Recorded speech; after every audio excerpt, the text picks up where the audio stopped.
What magical properties does the parachute have? What do you do so CJ has unlimited oxygen underwater? Or can you save the foreman in the mission Deconstruction? Today's episode is the third one in the series, the genesis of which is to take a closer look at details that are very difficult to spot at first glance. We take into consideration various fun facts and glitches in GTA San Andreas, which are to do with game mechanics, story missions, details, and practically all the elements of gameplay.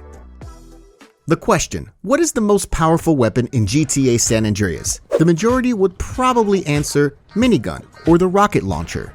However, I've got a different opinion on this matter. See, I think that the most powerful weapon in the game is the parachute.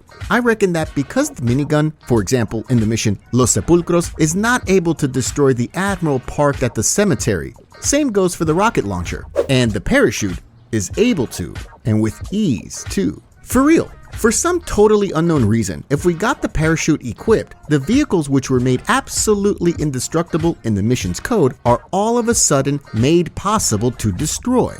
As with many things in the series, I'm trying to find an explanation, but in terms of this one, my head is empty. Cause what is so special about the parachute for it to have such bizarre effects? Totally absurd. But well, that's the case. It is what it is. I can't argue with that.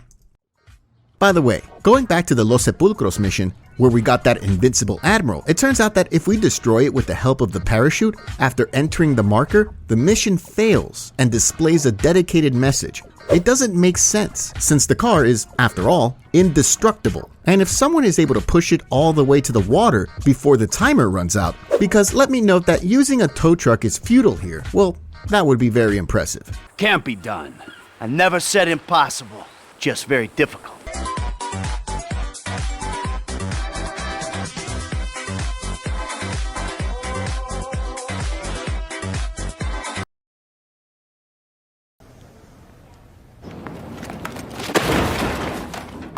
And also, I verified what would happen if we pushed that car somewhere far from the cemetery, and by doing exactly that, I've soft locked the mission, as after killing all the ballers at the cemetery, Sweet wanted to enter the car, which coincidentally just so happened to be about 100 meters away. As a result, Sweet got frozen on the spot, and the car remained permanently locked. Even when I managed to bring the car back to the cemetery, Sweet still wouldn't react, and the car reluctantly remained not to be opened. A classic soft lock. Going back to the incredible possibilities of the parachute, I'll give you one more example of how one can utilize them. See, in the mission Tanker Commander, we have the invincible car of those two shop assistants, whom we're robbing. If we destroy their whip with the parachute, upon attaching the trailer to the cab, the game crashes.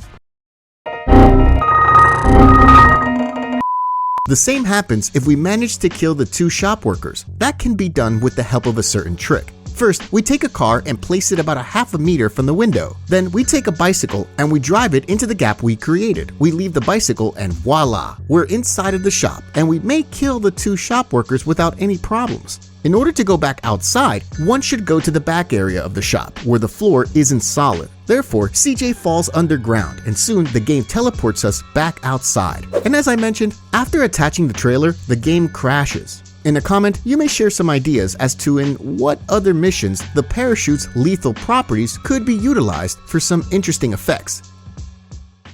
Did you know that CJ can dance like a penguin? See, if we hold the tab key and begin to hold the 4 and 6 numpad keys, we achieve this funny effect. CJ literally starts dancing like a penguin. The question is, what even is that function and where did it come from? Well, there is an explanation. It's a function that was seemingly poorly ported from the console version to the PC version. Since I don't know if you're aware, but in the PS2 version, if we hold L1 and begin to rotate the camera, then CJ would also rotate according to the camera, performing the same animation as in the case of the penguin dance. However, on PC, CJ doesn't rotate, thus it looks so hilarious. I'm sure you know that in GTA San Andreas, similarly to GTA 4, we got the possibility of being served at the hot dog stalls, scattered around the state. There's a stall, a cellar, and a marker. We approach it, and then CJ begins passionately licking his paw, and our HP is being regenerated. But those stalls show us how ahead of its time GTA San Andreas was. See, did you know that those hot dog stalls have self-service checkout? Cause I can't think of a different explanation to the fact that even after murdering the seller, CJ can still prepare a hot dog and pay for it himself. Alright, seriously though, what I mean is that one can still buy a hot dog even if the seller is dead. And it's also worth adding that it works at the other variant of the stalls, Noodle Exchange, which is to be found at the stadium in San Fierro. Moreover, the marker appears again after some time, even if the seller's long dead already. What can be concluded from that is that the game never checks if the seller is able. Hence, of course, my truly amazing theory about self-service checkout. Sticking to the hot dogs though, there's one more option to purchase that snack. See, we still got the hot dog vans in a few places where we can also buy hot dogs, and there, it doesn't work. And by the way, a quite intriguing atmospheric phenomenon is that the van guy can be killed with a knife through the wall. Yeah, but after the guy gets killed by CJ, we're not able to buy a hot dog at such a van anymore. In other words, self-service checkout not present. But that makes sense, since here, the game is better designed and is well prepared for different contingencies. For example, you probably know if we enter the van, the guy gets scared and begins to cower, and then the red marker disappears as well. But what's interesting is that there's a way to move the van while retaining the possibility of buying a hot dog. In terms of that Leviathan magnet helicopter, about which we were talking about in the first episode of the series, well, I'm no longer surprised why it's not available for a player in free roam. See, it's properly glitched up. It's not even that if one attaches a casual car to the magnet, it can barely be able to lift itself to any reasonable height. But if one takes a bigger beast like that hot dog van, any flying has to be forgotten about. It just won't lift. It hasn't got enough force.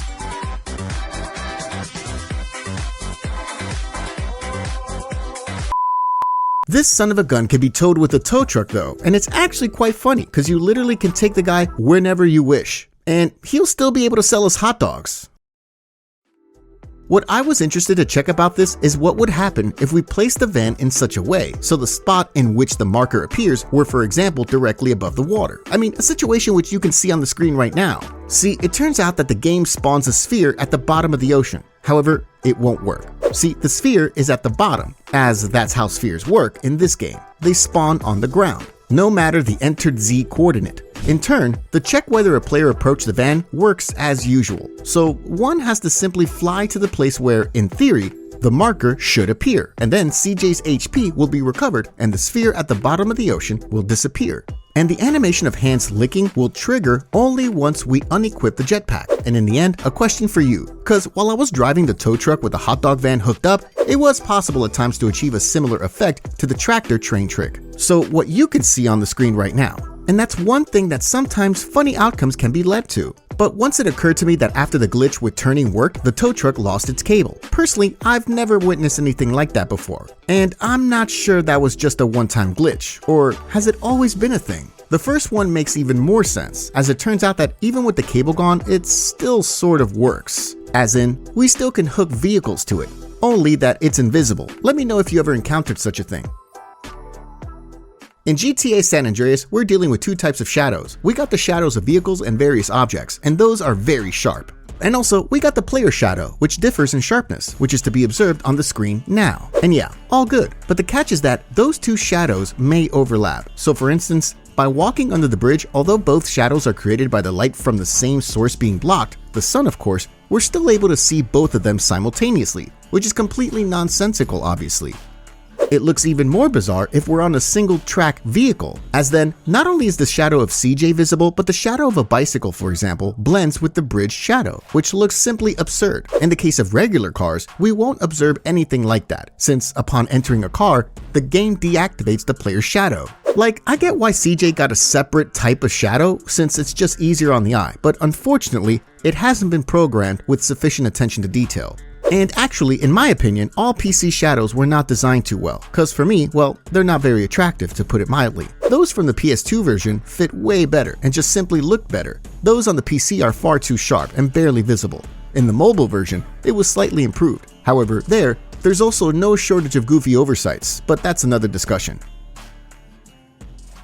If we have a minimum of 4 stars of wanted level and we take off with a plane, military jets appear, begin to chase us, and shoot homing rockets at us. But when the jets don't appear is while flying the AT-400 plane. It makes total sense, as first of all, the law authorities cannot be certain that we're not transporting passengers since the AT-400 is, after all, an airliner. But I think that it's mainly caused by the fact that it's such an AT-400 got shot down and crashed. The collateral damage would be colossal. We got a similar situation in GTA 5 in the mission Minor Turbulence, in which Trevor jacked a huge cargo plane off the Merryweather, and soon after, the military jets began chasing him. Then, Trevor also may say a line in which he's convinced that the pilots can't shoot him down, as crashing of such an enormous aircraft is bound to cause a lot of damage. This is your final warning. Divert now or be engaged. Hey, you wouldn't shoot me down anyway. Think of the ground casualties. Although in that mission, Trevor was ultimately wrong, and the plane fortunately crashed at the lake. The sole fact stays valid, and it all makes perfect sense. Oh, and also, let me add that in the case of the Andromeda plane, so the one seen in Stowaway mission, it works the same, even though without cheats, that plane is unavailable to a player. In Flint County, near Angel Pine at the San Fierro Freeway entrance, there's a crossroads with poorly timed traffic lights. What I mean by that is that the drivers don't pass exactly while it's a green light, and they don't wait exactly while it's a red light. Only they wait for a few seconds on the red light, after which they randomly take off, even though it's still a red. Conversely, when it turns green, they begin to stop their cars through a green light duration. It literally just looks as if someone, while coding that crossroads, poorly timed the driver's AI and the visual effects of the traffic lights. The next fun fact is very odd. If we fix ourselves up with a car with installed hydraulics and we fall into the water in it, then no worries about the oxygen. See, if we touch the very bottom in such a car and we trigger our hydraulics, our oxygen level is being regenerated every time. From my personal observations, it happens because the game, for a fraction of a second, interprets it as if we're on land. I conclude that by the fact that in the moment of performing a hydraulics jump, the oxygen bar disappears for a split second and then reappears instantly, this time filled to the maximum because it reset. Why does the game think for a moment that we're on the surface? That I don't know, so if you got any ideas, write them in a comment. Pay and spray allows us to lose the cops, but did you know that the police ceases to attack us even without respraying our vehicle? See, if we're very close to the garage, the wanted level stays. However, the cops start to completely ignore us. It also works while on foot. I'll play you a clip. Pay attention to the sound of the sirens.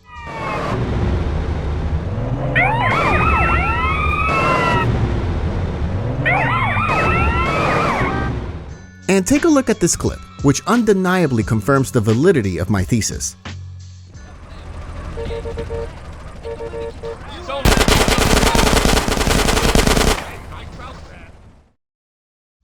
Another fun fact that we'll take a closer look at is to do with the famous mission in which CJ spectacularly murders a construction site foreman by burying him locked in a portable toilet under concrete.